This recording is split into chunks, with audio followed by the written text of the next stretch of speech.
Comment assurer, j'avais une première question, c'est comment assurer une bonne interface entre l'isolation et la ventilation? On en a parlé tout à l'heure de ces problèmes de ventilation, et donc comment vous traitez ces points singuliers? On pourrait poser la même question à Spébi.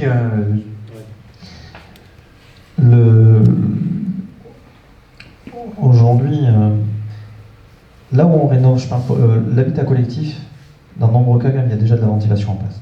Bon, après, est-ce qu'elle est sous-dimensionnée, surdimensionnée, c'est pas mon métier, donc je préfère prendre position. En revanche, les endroits où on a isolé, par le passé, donc on va dire il y a 7-8 ans, sur lesquels où la ventilation n'était pas présente, ça a été souligné, dernier étage, on se retrouve très rapidement avec des traces de moisissure. Voilà. Ça, c'est vase clos, c'est gagné à tous les coups. C'est plus présent encore dans des habitats individuels,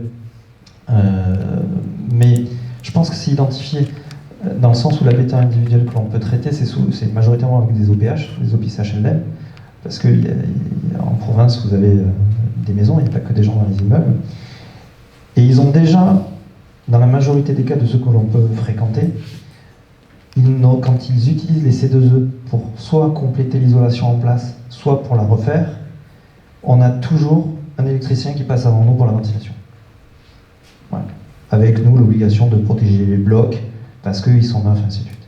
Ou alors, dans les meilleurs font le réseau, refont le réseau, on passe, ils mettent le bloc après. C'est-à-dire qu'ils ont juste à raccorder, et ainsi de suite. Sur les copropriétés qui vous intéressent, plus bien sûr, j'ai pas de recul parce que dans ce que l'on traite aujourd'hui, c'est souvent de la copro qui a été faite entre 80 et 95, qui déjà à l'intérieur, depuis une loi qui date de 81 ou 82, qui imposait la ventilation. Après, est-ce qu'elle est bien ou mal faite? Et vraiment sur les immeubles qui, de mon point de vue, mais voilà, mon modeste point de vue, ont des problèmes de ventilation, c'est souvent des immeubles qui ont déjà un toit terrasse. Parce que la configuration dans les constructions qui ont été faites à ce moment-là, elles n'ont pas été vues, et toit terrasse, moi, je n'interviens pas. Par contre, la seule certitude, c'est que ne pas informer la personne qui va y avoir des soucis, oui, si c'est pas ventilé. Par contre, aujourd'hui, l'entreprise, autant on mentionnait que le chauffage et l'isolation n'avaient pas assez communiqué, autant aujourd'hui, oui, l'isolation et la ventilation ne communiquent pas. Parce que c'est deux métiers, c'est vraiment du personnel totalement différent. Alors les bureaux d'études, les analystes, tout ça vous explique, oui, entièrement d'accord. Il faut ventiler les bâtiments, il faut que c'est isolé. Également pour la qualité, avec les doubles flux, on peut monter en gamme.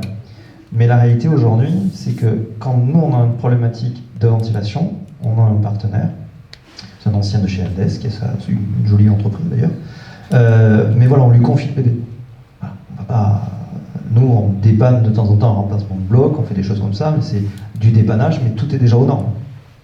Donc la réponse, ce serait de collaborer avec l'électricien ou la personne qui fait la ventilation. Clairement. Enfin, aujourd'hui, voilà, pour de l'individuel, l'électricien suffit. Aujourd'hui, pour du collectif, c'est des entreprises de ventilation. Alors de la même manière, qui en général font la clim aussi. Enfin voilà, c'est un métier la ventilation.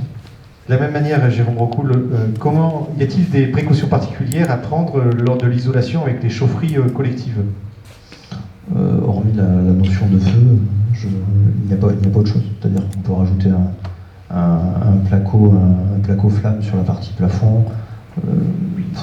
Non, il n'y a rien de particulier. En chaufferie, la seule chose, c'est la notion de feu. Point.